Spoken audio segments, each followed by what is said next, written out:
All right, welcome everybody. We are here for now, our final live stream, wrapping up season 1 of Live Not by Lies. I'm joined by my good buddy and director extraordinaire, Isaiah Smallman, down in Chattanooga, Tennessee. How are you today?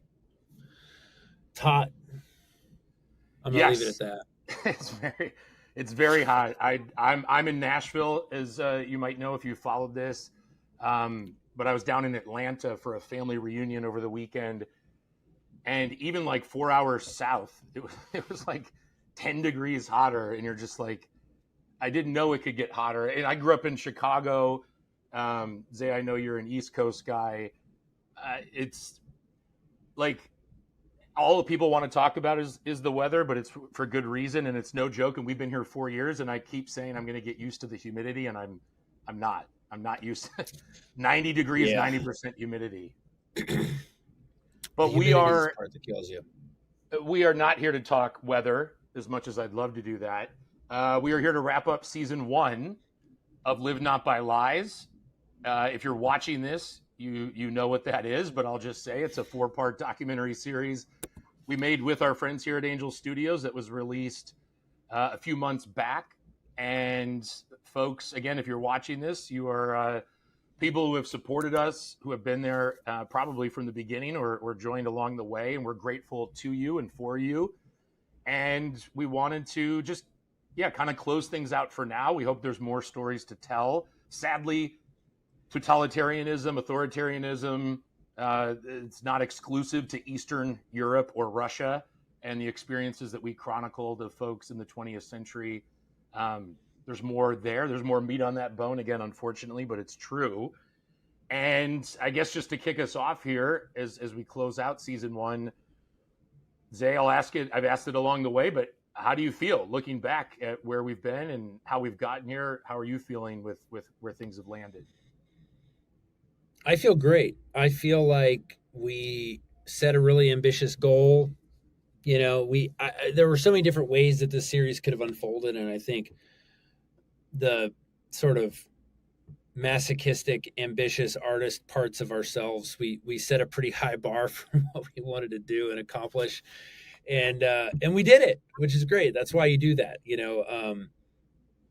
We've gotten some really cool stuff, some really cool stories, documented them, put them together in this really cohesive narrative format, and I'm really proud of it. And I got to say that I'm sure we'll come back to this as sort of a whole segment, but the screening tours that we did were really cool, and or not, tours, but the tour that we did and the various screenings, really, really cool, and just such a diverse experience and group of different groups of people, different chances to share actually different episodes. Not every screening we were showing exactly the same thing.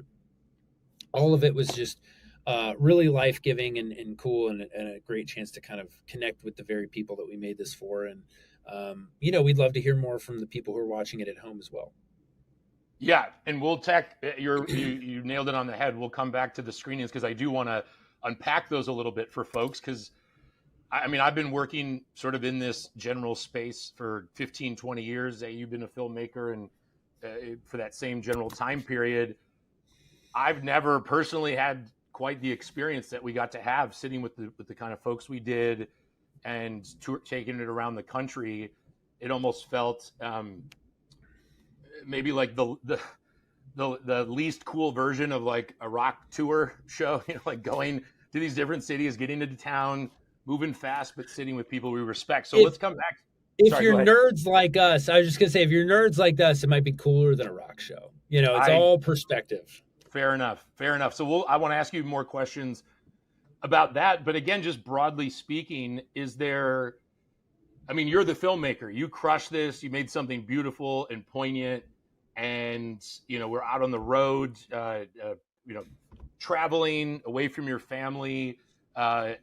Is there something, as you look back, a moment or two that kind of mean the most to you, whether that's an interview or it can be something from the screening tour, but like what's a moment or two that you want people to share where you go, man, this is why we do what we do. This is why it was worth it. Yeah. Excuse me for yawning. Well, I have 2 little kids at home. You have 4.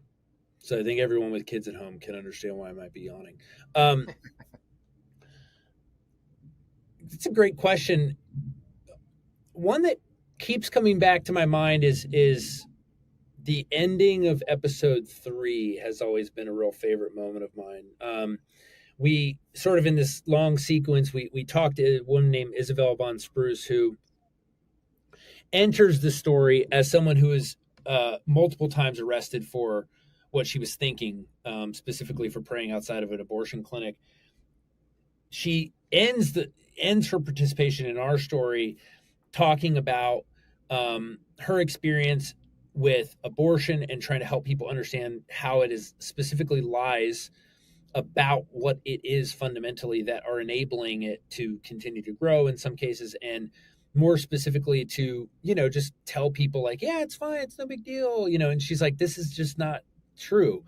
And she talks about that, and she tells this really chilling story about a woman who was she went to a talk given by a doctor who specialized in I think she was an OBGYN, so all things pregnancy and women's health and all that kind of stuff. The woman's giving a talk. It wasn't actually about abortion specifically, but that was a component of it. Isabel goes to this talk. During the Q&A, one of the people in the audience says, where do you believe that life begins? Basic question. And this doctor who specializes in women's health says, as a scientist, I'd like to say that life begins at conception. Now, as a scientist, I would like to believe that life begins at conception. As a person, I just can't accept that fact, because if that's true, then there have been so many human lives snuffed out on purpose that it's too much for me to handle. So as a person, I have to put aside what I know as a scientist and accept this non-fact, this feeling that is really an avoidance of a deeper feeling, which is grief. And the way she tells the story is much better than the way I'm telling it now. And it's just this amazing powerful moment. And what we're able to do in that moment, this is the beauty of cinema, that's a little different than what you might get in, say, a podcast, is we can pair that moment with all the other stories that we've been talking about. And it's complicated. It's like we've also, in that same episode, we've been talking about pronatal policies in Romania based on a psychotic dictator who was trying to convince people to have more kids than they could for his own political ends, and then saying the state will raise them and the state will take care of them, which they were not equipped to do. So that's it's like, well, what are we saying? Are we saying abortion's bad? Or are we saying pronatalist policies are bad? I'm saying abortion's wrong, but so is manipulating people in these other ways. And so are all these other things. And really what it's about is it's a tragedy. That's what it's about. It's not about villains. It's about the tragedy of the loss and the disrespect of human life. Mm-hmm. And we're able to pair all of that together. And then we end the episode coming back to a story about some people who, while all of this was going on in Romania back in the 80s and then early 90s, were setting up a series of orphanages to properly take care of these children, especially kids that had disabilities, because they were just like, no one wanted them. They weren't being adopted. They were a cause of shame for the Romanians. And so they were being shoved away. And these people said, no. I'm sorry, but every single one of these people has value as a human being, whether they are productive members of society or ever will be or not. That is not what makes them valuable as human beings. What makes them valuable as human beings is that they are made in the image of God. We're going to take care of them. We're going to try to make sure that they can find homes and that they can have a life. And all of that gets woven into this big sequence that's kind of the end of episode 3. And it's always really moved me. And then we tie that together with another story that's about Jews escaping from Auschwitz. And it's just like this 10-minute sequence that no matter how many times I see it, it just really, really moves me every single time. And I'm really proud of that. I'm proud of it because I think it's more than the sum of its parts. To me, it's what we try to do with a film like this, which is we try to tell a story that builds an emotional and sort of intellectual case at the same time and moves you to a point where you might be willing to ask yourself, like Isabel asks us, like, what am I willing to do about it right now? You know, another thing that she says is she started reading war stories from World War II and started thinking, what would I have done back then? A lot of people ask themselves that question. What would I have done, you know, if if I was in Germany and I knew that Jews were just disappearing left and right and something was clearly afoot? What would I have done? She says, don't ask yourself what you would have done then. Ask yourself what you're doing right now. You know, that is the world we still live in. And if you're doing nothing, if you're just turning a blind eye to all of it, then like you would have done the same thing back then. And that's not to say that all of us have to drop everything and become freedom fighters, but there is something about this idea of living in truth today. We don't have to hypothesize about what it would be like to live in this sort of apocalyptic nightmare. In a lot of ways, again, this is why the thesis of the series is so important. The comfort is the new gulag idea is so central to it, because that to me is one way of dismantling this idea that you needed to live during the Cold War behind the Iron Curtain in order to have the opportunity to be a real hero for the truth. That is not true. That is true right now. And there are lots of different avenues that you can dive into, whether that's pro-life, whether that's just, I mean, I one of my favorite guys to listen to, and it's funny, if I'm totally honest, it's very easy for me to be very cynical about the American military. Like it's I come from sort of a non-military family in a lot of ways, but as I've gotten older, I'm just like, why? Like what cynicism is fine, but stopping at cynicism isn't enough. So anyway, long story short, I listen occasionally to this guy Jocko Willink, who I'm sure a lot of people have heard of. Former Navy SEAL, really great leadership trainer, writes great books. And he wrote this, he did this amazing talk for the 500th episode of his podcast. And it's called We Choose to Live.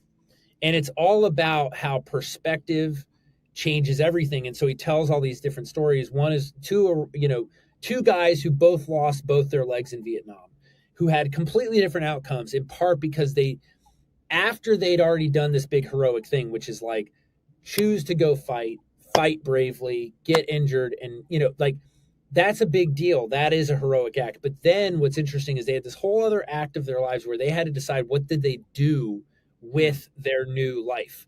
And one of them could never quite accept the hardship of what he endured. He could never quite accept that this is just the way it is and move forward. The other one did.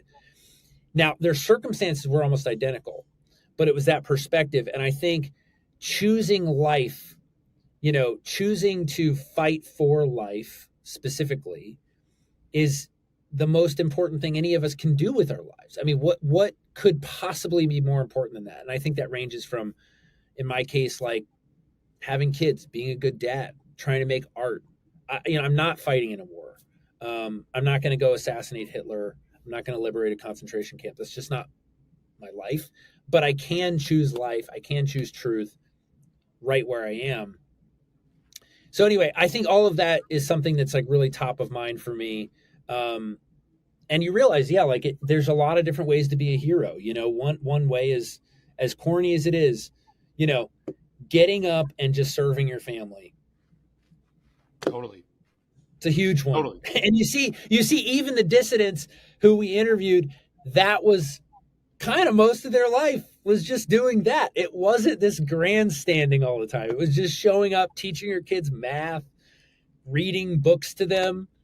That to me was really impactful. So anyway, I'm going to quit rambling, but yeah. No, this is great. This is why people are tuning in. They want the thoughts of the filmmaker. All of that's excellent stuff. And I will just add to that briefly. I know from day one, and we'll talk here in a second about some more behind the scenes and the making of this thing, but also the making of the making and all the stories and what it let, how this thing actually came together, and we've shared bits and pieces of it.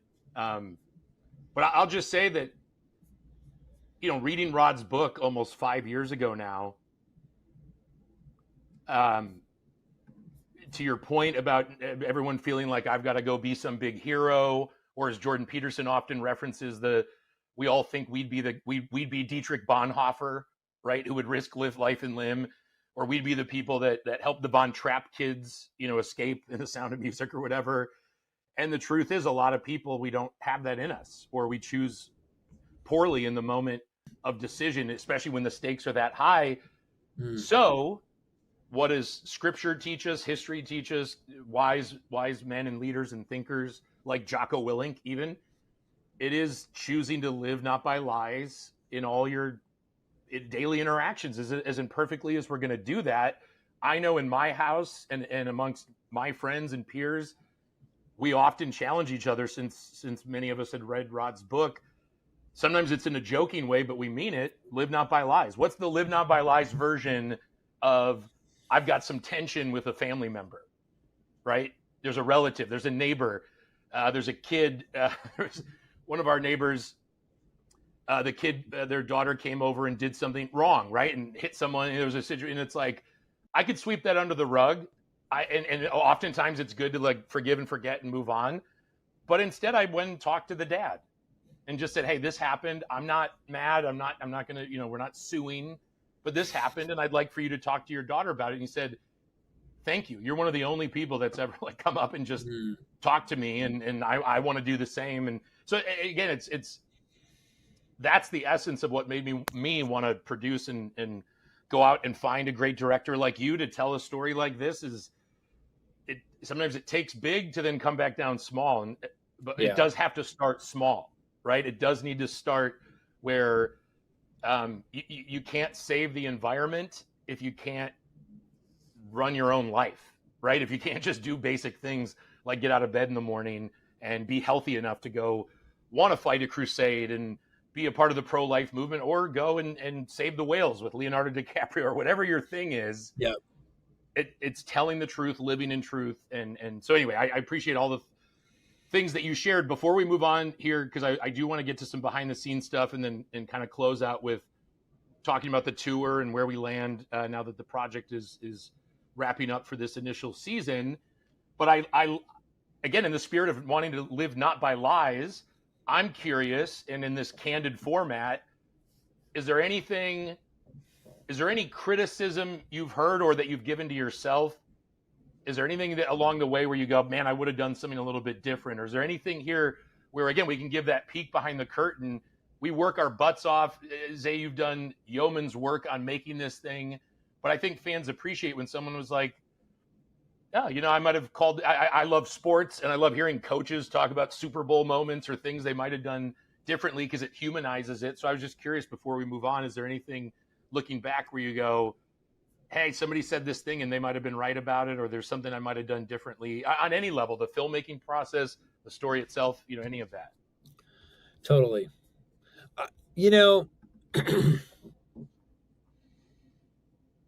Yeah, it's interesting. I don't know how vulnerable this is, but it feels a little vulnerable. So I'll share it at the risk of oversharing. But and it's partly a question. And if anyone wants to respond, I would love to hear your thoughts.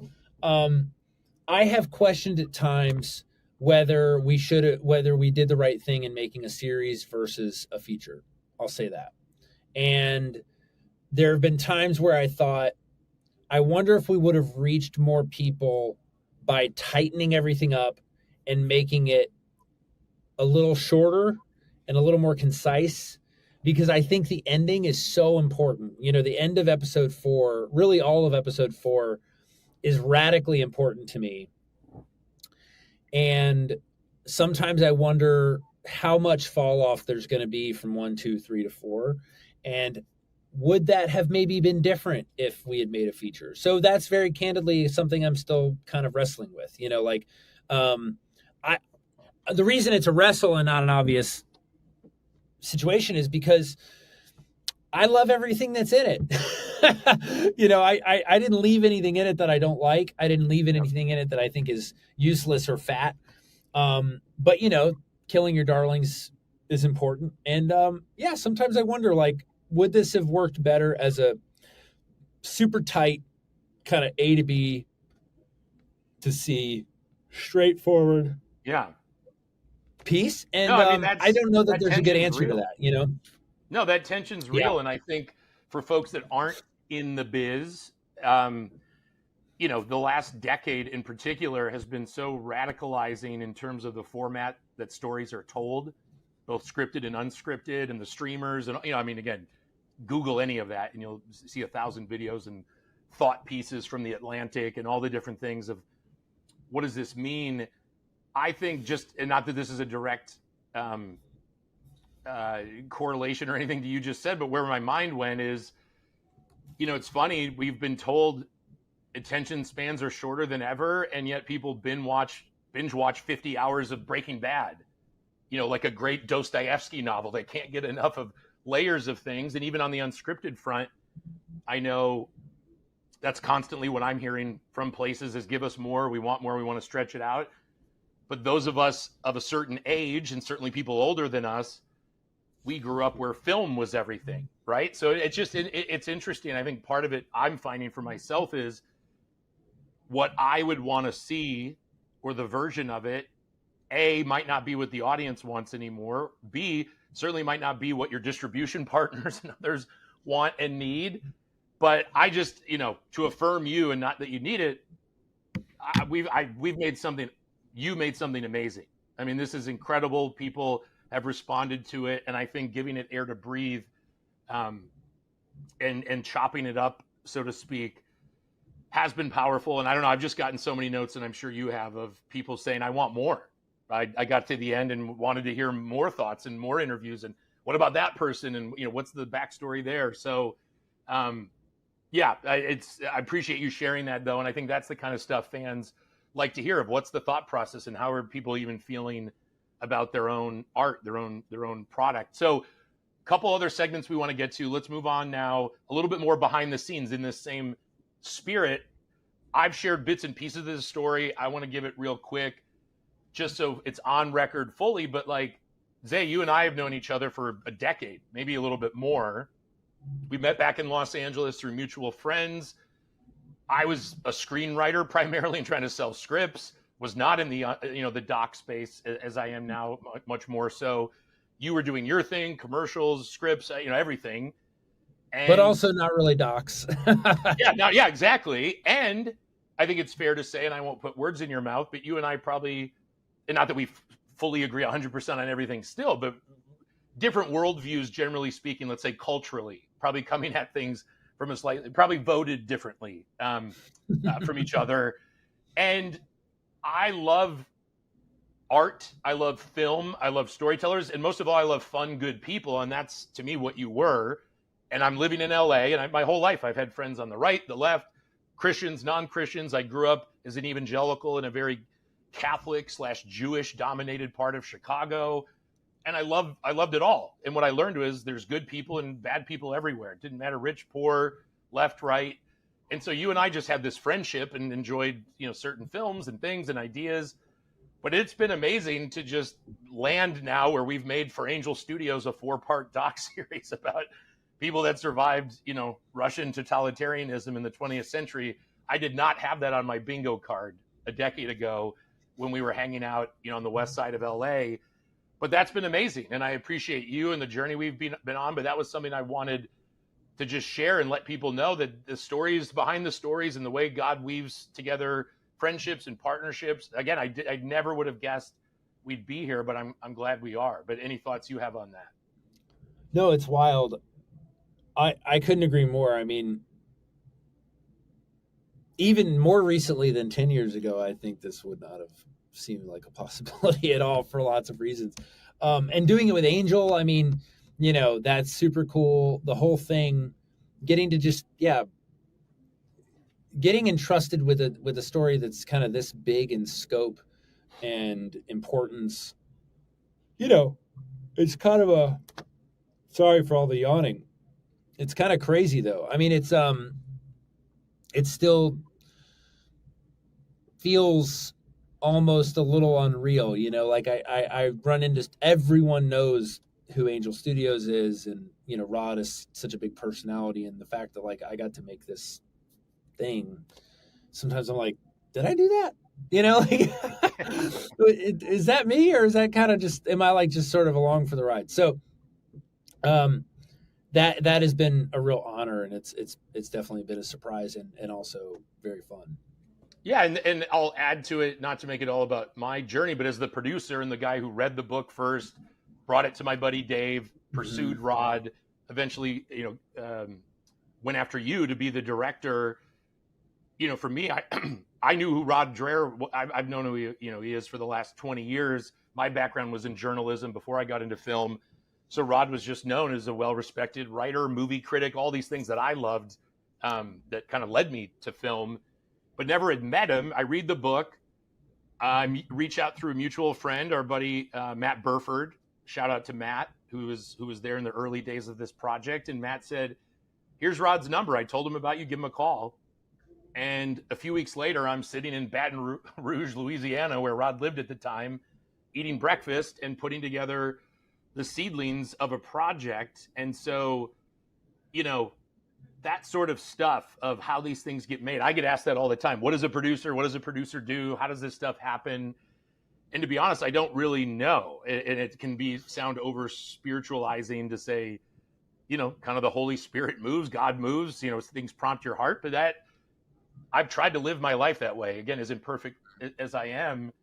And this one just felt from day one like I'm supposed to help make this happen. And I'm supposed to do it with Rod. And we're supposed to find a really creative, artistic director who can bring these, seemingly stale stories, which of course they aren't. And certainly Rod's book is testimony to that, even on the written page.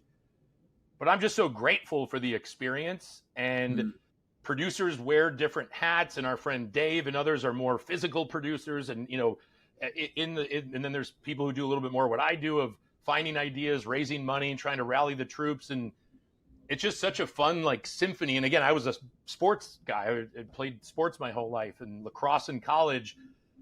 And it's amazing how filmmaking is so much like that, and the team and the journey and the story. You could almost make a doc about the doc. And sometimes people do, the La Mancha, the famous one about the making of, films like that. So anyway, I just wanted to say, and if you want to share any other behind the scenes or anything else that means something to you of how you got connected or in the making of this, but I just want people to know it's a huge honor that other humans part with their hard-earned funds to hand it over to people with a dream and a story and an engine, and want to go out and, in your case, leave your wife and 2 kids for weeks at a time to be in Eastern Europe.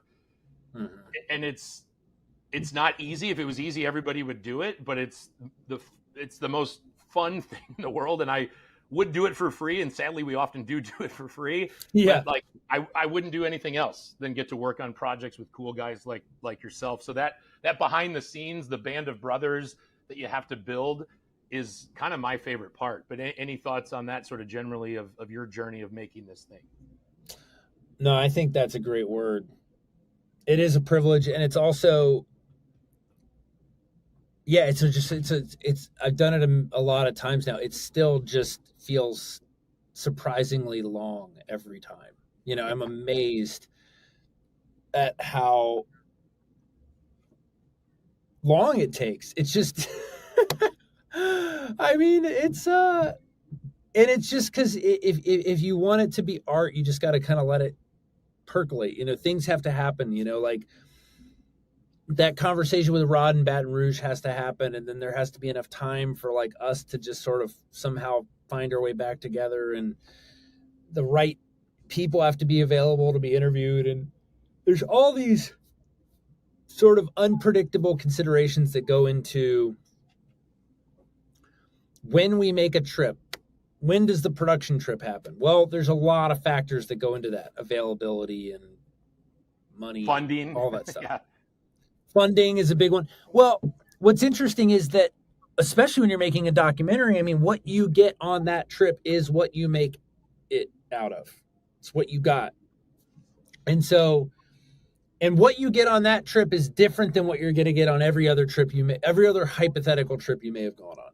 And that to me is fascinating, because we're capturing these little slices of reality, and we are not sure what they'll be, and then we kind of go back and we shape, and then we do some more, and then all of a sudden you're like, I guess we're done, and it doesn't feel like you're done, but you just have to be done, and you just accept things the way they are.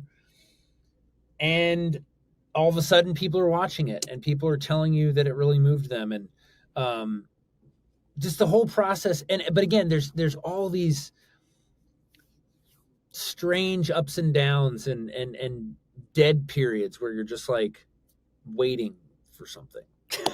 Right? Like you're like you've done your prep, but the trip hasn't happened yet, so you're just kind of waiting and you're doing some other project and you're like, oh, is that even happening? And then oh, we're going to Europe for 2 weeks, let's do it. And then you get back and you're processing all this footage, you're doing stuff, and then you hit a wall and you're just like, I need a minute to just remember what this project is about. Like I and then you do that and then you get inspired and you keep moving. And so it's a very strange process. So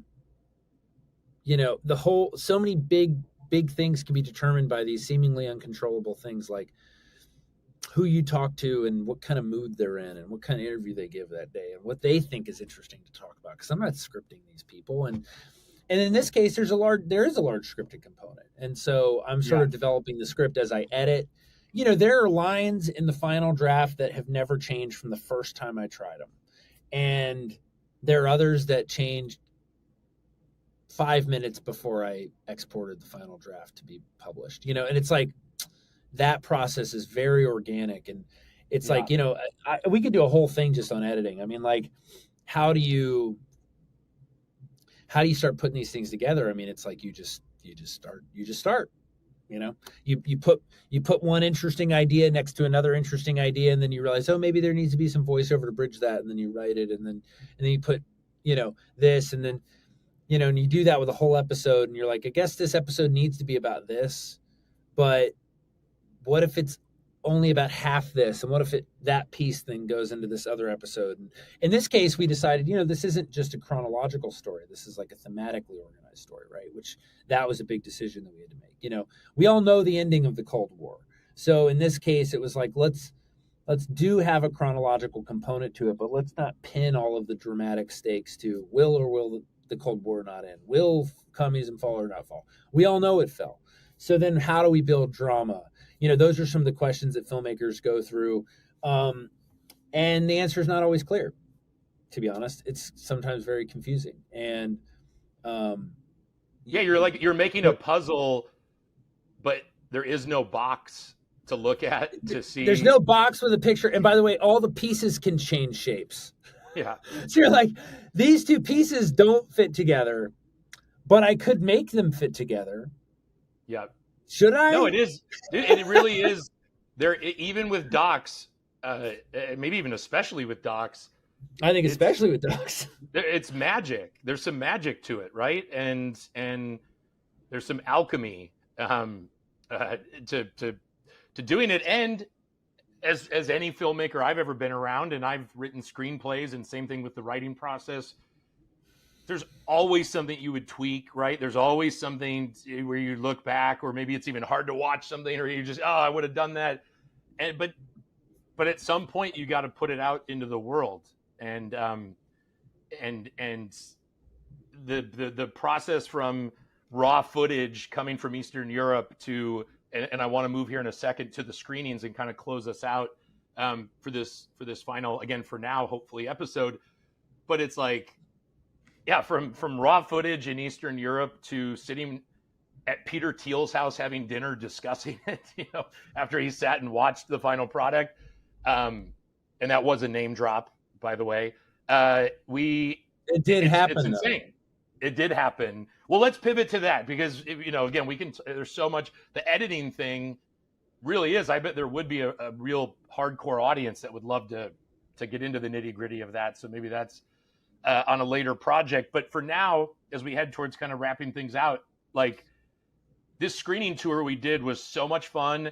Like making a film, it's a lot of work. It's a lot of conversations about pimento cheese sandwiches and catering and all the things that go into putting on any sort of event. But we basically did a invite only screening tour with friends, with family, with people that believed in this project, supporters. Matt Walsh, Michael Knowles, Peter Thiel, Barry Weiss, Vice President J.D. Vance hosted one of these for us for sort of our red carpet premiere in Washington, D.C. back in April. And it was a blast, not just because we got to rub shoulders with some famous people and some of those folks we already knew, some we were meeting for the first time. Those are very busy people, right? These are people that have a million requests, have a million things going on.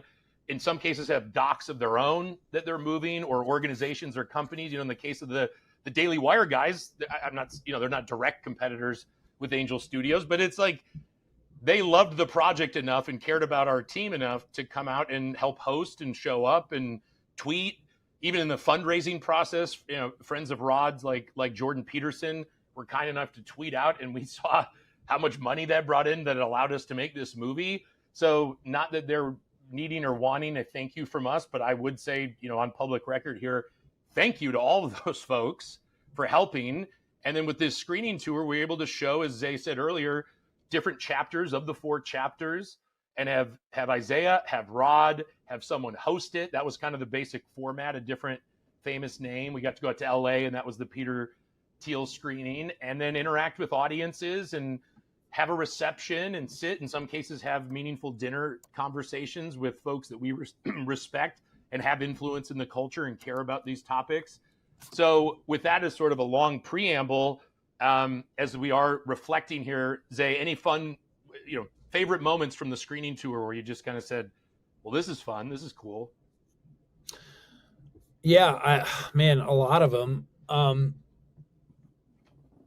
The Peter Thiel screen was pretty wild, I got to be honest. I have not been like an avid follower of his necessarily, but yeah, he's one of those names everyone's kind of heard, but not a ton of people certainly don't know him well, and certainly aren't going to have sushi at his house and sit with him. Well, we did.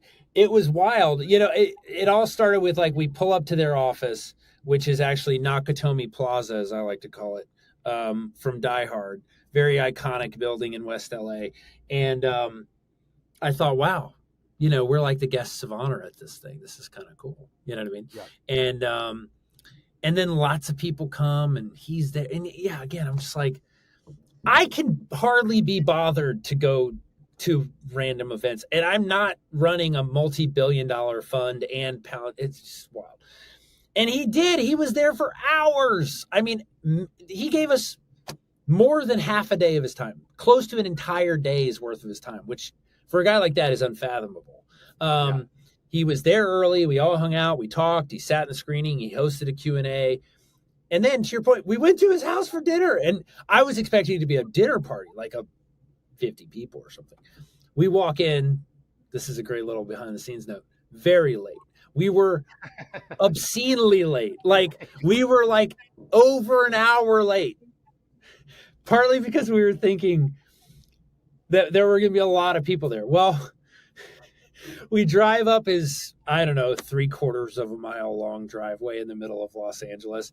And the doors to the foyer, I'm not kidding, were probably 40 feet tall, solid wood. Yeah. And we're looking over you can see LA sprawled out below us. And we walk in, we're shown by security to the dining room. And there were 5 people there. And we were the other 3. There were 8 of us. And it was a very small dinner party. The room we were an hour late. The room itself, for such a big house, and I'm not saying it was tiny, but it was compact. I remember, and I'm a big guy. I'm a big guy, so everything feels small. But this was we were packed in, and we were late, and they were all sitting there staring at us, and they had plates of food in front of them that they had been kindly waiting to nibbling on. So we felt totally foolish, but also just we're hey, this was our, this was our premiere, our night. Thank you for hosting us. We're here to, and then we got past some of the awkwardness of that, and then talked for 4 hours.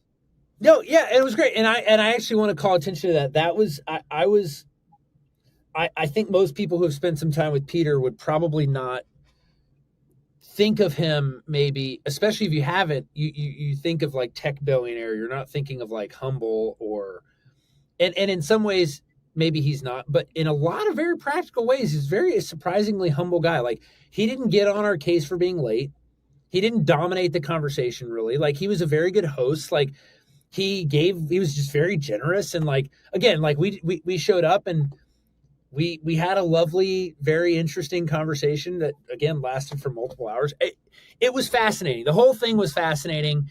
I was just constantly putting myself in his shoes, thinking, I'm not this generous with my time very often, and I have a lot less to lose in a lot of ways. So I thought that was really fascinating, very interesting experience, and also just again, just kind of fun to just Yeah. get to do that, to roll up to a giant mansion on the side of LA and like, Yeah, not no, my it's vibe. I do not want to live in that house. I'll be very honest. It's too much, but it was cool.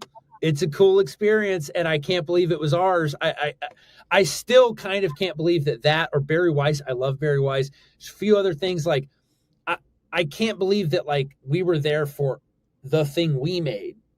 We weren't just incidentally there. I mean, that was wild, So yeah. I'm really grateful for that. That was cool. Well, they were fun to plan. They were fun to be at, and we're so grateful to Angel who helped put a lot of these on. We're grateful to all the folks that hosted us, and it's memorable to say the least. All right, so to close things out here, because I know we're short on time, and we're grateful for everybody who stuck with us, not only this episode but all these episodes going back to the fundraising campaign. The final question to you, Zay, because we get it all the time: is there interest for a season 2? Is what quick hitting thoughts of what that might look like, creatively, and then we can say our goodbyes and our final thanks, and hopefully we'll be back with this audience before too long with a sequel to this or something else or anything in between. Yeah, I would say there's broad interest, and it was interesting. We did one screening in London, which was really cool. And actually, a member of Parliament said, "When are you going to make season 2?" And I said, "When are you going to go find me the money?" He said, "You're talking to the wrong guy." He said, "You're talking to the wrong guy," as they would say over there. I'm bad at English accents. And I said, "Well, put me in touch with the right guy, because there's totally a season 2 to make. If you're listening to this and you would like to support that, please do let us know." Peter Thiel, if you're listening, show me the money, baby. You have our number now. No, we do have his number. I would love to do a season 2, and I think there's plenty of interest for it. So I think it's just a matter of time. But we do need support ongoing, and some of that will be an ongoing process of seeing how this one performs, so that we can start to get back to people about that. But absolutely, I'm very excited about it. But yeah, I mean, man, what a treasure to get to do this. It's always fun to get to talk about it. So thank you for facilitating this, RJ and Angel and Kyle behind the scenes. And what a treat to get to do this. It feels almost unreal that this is like what we do for a living. We're very blessed. There are lots of times where it's, well, a slog, to be totally honest. Yeah, no, well, but it's so worth it, Yeah, no, let me close. So thank you, Isaiah, for all your work. Thank you to Rod, who couldn't join us, but for writing this book, for being our partner, our brother in arms, to Dave, to Hummel, to Brad, to Yozua, to all those along the way that have been a part of our team and crew, Kirby, and others, and Angel. Again, this wouldn't happen without the audience, with Angel as a platform. We're eternally grateful. Whatever happens from here, this was amazing. But I will close with my... No, go ahead. I was going to say, and possibly most importantly, thank you to our investors, of whom there are, I think, 2,800, which is wild. 2,800 of you that took time to send us money to go make this thing. I hope you're proud of it. We really did our best. We're very proud of it. So I hope you're proud of it too. That's a huge vote of confidence. So we're grateful to all of you more than anything, I think. So. Yeah, and the ethos of for me, but I think I speak for Zay and all of us, a lot of it can be summed up in my favorite quote when I think about why we do what we do, and it's G.K. Chesterton: "The true soldier fights not because he hates what's in front of him, but because he loves what's behind him." And I know that's what makes me want to tell stories. It is my kids, it is my family, it is my love of my faith and my church and my country and whatever. You start to expand out, but that core loving the truth and wanting to cling to it with all our might is why we want a story like this. It's why Rod wrote the book. So thank you guys for joining us. Thanks, Zay. Hopefully we'll be back again soon. But God bless, and don't hesitate to share a link. Tell your friends. Go on, sign up, be guild members. Watch our project and send us a note. Thank you, guys. Yeah, that's a great note. Sorry, I know we just wrapped up, but I'll just say one last thing. No, please. That's a really important thing. I mean, if you are a guild member, as you probably know, you can send episodes of this to anyone you want. They don't have to sign up. You don't have to share your password or your login information. You can literally go into your guild account, share an episode of Live Not by Lies, say to your friends, to your mom, to your aunt, here's this awesome thing that I watched. I want you to watch the first episode. If you want to watch the second episode, I'll send you a link to that too. Share it away. Get people into this Angel system. Get them excited about what Angel has to offer. Get them excited about this series. It's super important. So, no, that is a very good way to end it. So again, thank you all. God bless. We hope to talk and see you soon. Political scientists sometimes call this a spiral of silence, and that's where you've got a very contentious issue with a highly vocal minority staking out one particular position and demonstrating the will and the capacity to make life very, very difficult for any dissenter. That creates a spiral of silence where you'll get more and more people recognizing that there is a social cost or some cost to expressing dissent, and so they will fall silent. That silence is then interpreted as tacit consent to the extreme and very vocal minority. So that creates the illusion of consensus. And the more that grows, the more the deterrence effect grows, and so you get a spiral, an even bigger, a faster spiral effect, until all you're left with is a minority at the other end of the spectrum who are very smart and have very high levels of intellectual integrity and are willing to pay the price, are willing to suffer the social consequences or the financial consequences or the professional consequences of holding to the belief or dissent from the now established orthodoxy that until 5 minutes ago, before the spiral began, was a completely common sense point of view.